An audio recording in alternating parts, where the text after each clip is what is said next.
बड़ौदा हल्के की जो जनता है उसमें से अगर 30% 40% हम कहें, वो लोग हैं जिनको अपने अधिकारों की जानकारी नहीं है, जो उनके लिए आया हुआ है उनकी जानकारी ही नहीं है, उन तक वो बातें पहुंच ही नहीं पाती हैं। जो ऊपर से जो उनके पास सरकार से उनके पास जो आता है वो उन तक प्रॉपर नहीं पहुंच पाता है, उसको या तो अधिकारी या राजनेता बीच में ही अड़प कर जाते हैं। और उन लोगों को बताने के, एक वकील होने के नाते, एक उनके अधिकारों का और उनके कर्तव्यों का, दोनों चीजों को बताना मैं अपना फर्ज समझता हूँ, और इसलिए मैंने बड़ौदा विधानसभा में उतरने की ठानी है। मेरी तो लड़ाई ही जो राजनीति को जिन लोगों ने व्यवसाय बना लिया है, वो अगर हम देखें, पहले सबसे मुख्य सेंटर में देखते हैं तो सबसे पहले जवाहरलाल नेहरू जी, इंदिरा गांधी जी, राजीव गांधी जी, फिर सोनिया गांधी जी, और अब राहुल गांधी जी, और अगर उनके बाद कोई लड़का था तो उनका नंबर है।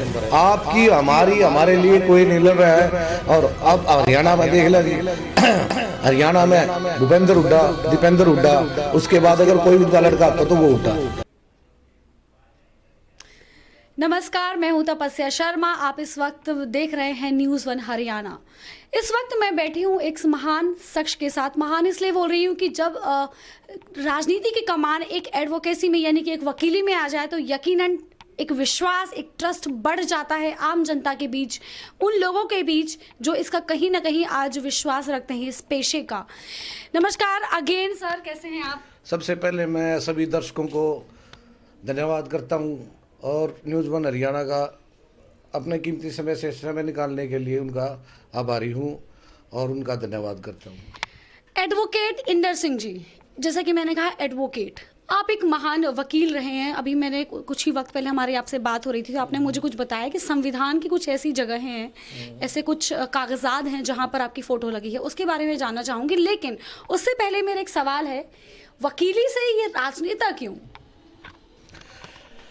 2006 में मैंने पास आउट किया था जी। 2006 में मैं वकील बना था, लेकिन उससे पहले मैं एक बहुत ही साधारण परिवार से संबंध रखता हूँ। एक साधारण परिवार को किस तरह की समस्याएं और किस तरह का उसको अपनी लाइफ में क्या समस्याएं आती हैं, उनका वो निदान कैसे करता है, वो जूझता है, ये एक साधारण और सिंपल इंसान समझ सकता है। जो इंसान शुरू से ही मुंह में चांदी की चम्मच पैदा लेके हुआ हो, ये वो चीज़ें नहीं समझ सकता। जिन्होंने वीआईपी कल्चर देखा है, बड़े बड़े नेता हैं, इन्होंने हमारे समाज से, हमारे गरीब तबकों से, हमारे किसान भाइयों से, हमारे मजदूर भाइयों से कुछ नहीं लेना देना है। इन्होंने सिर्फ अपनी राजनीति चमकानी है। इस चीज़ का विरोध करते हुए, इस चीज़ को मिटाने के लिए मेरा उद्देश्य यही है कि जो नीचे तबके के लोग हैं, बिल्कुल जिनका विकास अभी तक नहीं हुआ है, उनकी आवाज़ उठाने के लिए मैं इसलिए राजनीति में आया हूँ जी। आपने एक शब्द बोला गरीब। मेरे ख्याल से बाकी जो पार्टियां उनका फंड तो सभी जानते हैं, लगभग कुछ जनता कुछ टैक्स, मतलब काफ़ी तरीके होते हैं। आप और आपकी पार्टी हमेशा ही मजदूरों की या आम जनता की जिनको परेशानियां होती हैं उनकी मदद के लिए तैयार होती है। आपकी पार्टी का फंड कहाँ से आता है? हमारी पार्टी का फंड सिर्फ और सिर्फ उन गरीब मजदूरों से आता है जी। जो पार्टी, हमारी पार्टी प्लस यूनियन है, पार्टी का फंड वो मजदूर ही हमें थोड़ा थोड़ा डोनेशन करके मेंबरशिप दे के देते हैं। हमारे पास कोई बड़ी विदेशों से या इस तरीके का कोई बिल्कुल सिंपल सी साधारण सी पार्टी है जी। और उन्हीं गरीबों से आता है जिनके लिए हम लड़ाइयाँ लड़ते हैं, जिनके लिए हम संघर्ष करते हैं। आप बड़ौदा उपचुनाव में उतरने का भी बिल्कुल आपका या यूं कहें कि आप उतर चुके हैं राजनीति में और बड़ौदा सीट पर भी। आपके एजेंडा क्या हैं?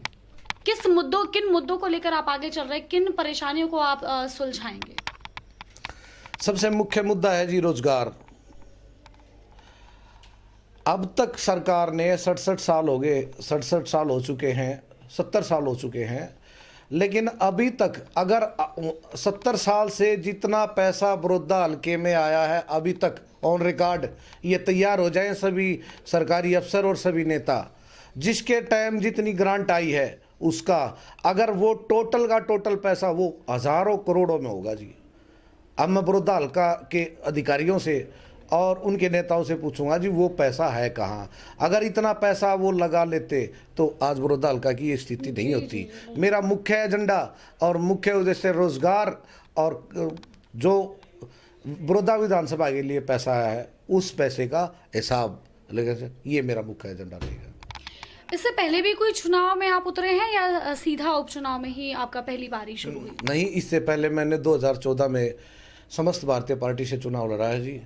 और उस समय भी मेरा प्रयास यही था कि मैं कुछ करूं, कुछ समाज के लिए, कुछ गरीबों के लिए, मजदूरों के लिए। क्योंकि मैं ये इसलिए नहीं कह रहा कि ये आपको हर नेता, हर राजनेता कहेगा, क्योंकि मैं खुद एक साधारण सा आदमी हूँ। मेरे माता पिता भी साधारण से हैं। 120 से 30 गज के मेरा मकान है। धन्यवाद।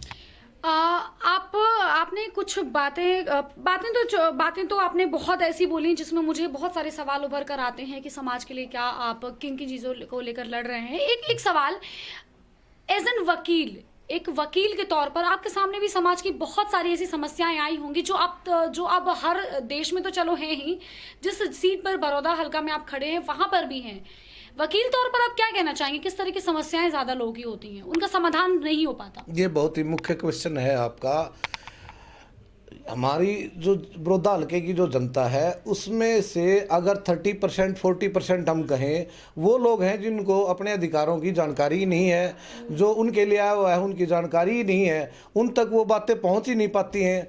जो ऊपर से जो उनके पास सरकार से उनके पास जो आता है वो उन तक प्रॉपर नहीं पहुंच पाता है। उसको या तो अधिकारी या राजनेता बीच में ही हड़प कर जाते हैं।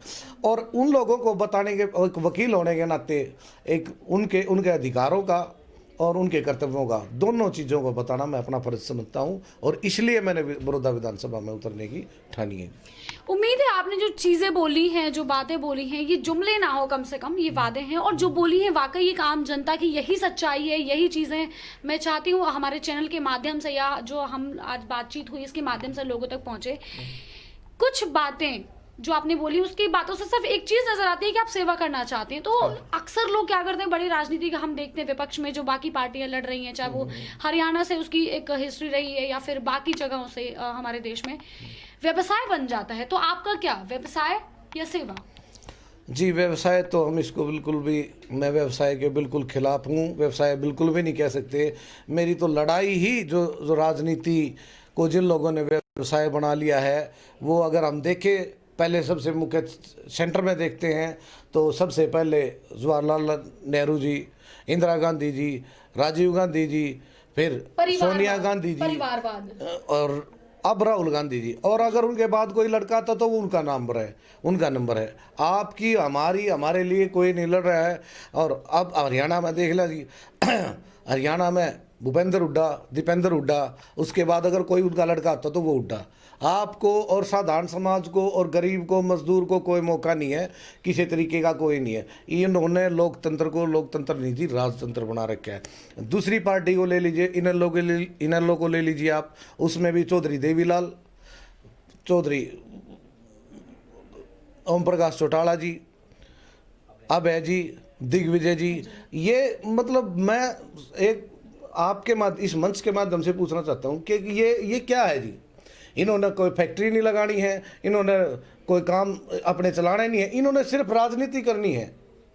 क्यों? ये क्या इनका अधिकार है? मैं एक साधारण आदमी होने के नाते आप लोगों से इस मंच के माध्यम से ये संदेश पहुंचाना चाहता हूँ कि इनको साइड बिठाओ। अब बोलो कि अब राज हम करेंगे, अब राज मजदूर करेगा, अब राज एक गरीब किसान करेगा। धन्यवाद। आपका कहने का मतलब है कि राजनीति आम जनता से शुरू हुई, आम जनता पर ही चले और उससे परिवारवाद ना बन जाए। ये मैं बहुत सहमत हूँ इस बात से। आपने कुछ टाइम पहले एक वकील होने के नाते कुछ बातें कही थी कि आप ये तो हम लोग बातचीत में देख ही चुके हैं कि आपको जो नॉलेज है वो लगभग जनता से रिलेटेड ही चीज़ों का है। इस बारे में जो चीज़ें नहीं पहुंच पाती उसका क्या कारण मानते हैं आप? आपने चलो एज एन वकील आपने बता दिया कि ये चीज़ें हैं, बाकी चीज़ों का क्या कारण है नहीं पहुँच पाती हैं? एक बार मैं आपका जो सवाल है वो दोबारा आपसे कहूँगा कि वो दोबारा बेसिकली जनता, ये लोग जनता को जागरूक करेंगे तो जनता जागरूक होकर इनसे सवाल करेगी। जी जी जी, बिल्कुल। इसलिए ये जनता को जागरूक नहीं करते, इसलिए जनता को उनका हक और उनके मुद्दे नहीं बताते, इसलिए जनता अगर जनता को जागरूक ये खुद नहीं करते, जनता को बहकाते हैं। उल्टा जागरूक करने की बजाय उसको बहकाते हैं।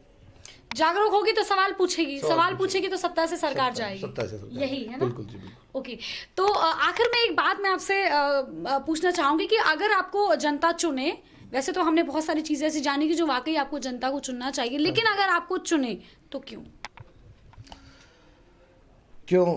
अब ये तो जनता ने भी, जनता जनार्दन है और जनता ही भगवान है।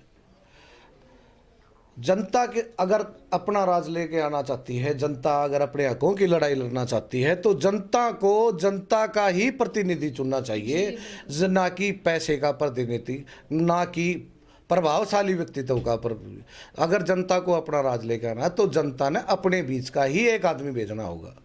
मेरा ये जनता से अनुरोध है इस मंच के माध्यम से कि जनता उस आदमी को लेके आए जो जनता की आवाज़ हो। ये लोग आपकी आवाज़ नहीं है और ना ही कभी हो सकते, ये खुद की आवाज़ है, खुद को। अब ये लोग आपके लिए नहीं, ये अपने लिए लड़ेंगे। जी बहुत बहुत धन्यवाद एडवोकेट इंदर सिंह जी। मैं आखिरी में यही बोलूंगी, बहुत बहुत धन्यवाद। आप लोग देख रहे थे एडवोकेट इंदर सिंह जी को। एडवोकेसी के नाम पे आपके मन में एक मुझे विश्वास है कि विश्वास जो एडवोकेसी के नाम का वो जगह होगा। आप भी चाहेंगे कि आपके बीच से एक ऐसा नेता उभर कर आए जो आपके बीच से हो, आपकी समस्याओं से लगभग आप समस्याएं देख चुका हो, वो खुद भी उसी ज़िंदगी को जी रहा हो। तो उम्मीद है आप ऐसे नेता को चुनेंगे। नमस्कार।